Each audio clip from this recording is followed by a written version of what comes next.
VK Automation Electronic Appliance Repair Service for Inverter AC PCB, Washing Machine PCB, Microwave PCB, LED TV। ये solve हो चुका है। इसमें दो दिक्कत था। एक आउटपुट जैसे ही इंडोर छोड़ रहा था आउटडोर के लिए तो ट्रिप कर जा रहा था क्योंकि शॉर्टिंग था, जैसे तो ऐसे चेंज कर दिए हैं। और अभी चलिए आप लोग के सामने चला के दिखा देते हैं। मैंने तो चला के देख लिया, ओके हो गया है, तो मैं आप लोग को भी एक बार चला के दिखा देता हूँ। इसको सप्लाई दिए,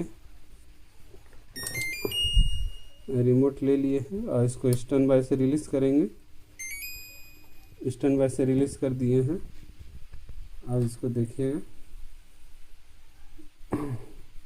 यहाँ इंडोर का फ़ैन है, इंडोर का फ़ैन चल गया है। आउटडोर का फ़ैन है, आउटडोर का फ़ैन भी चल गया है। अब कंप्रेसर स्टार्ट होगा। कंप्रेसर स्टार्ट हो गया है, आवाज़ सुन पा रहे हैं आप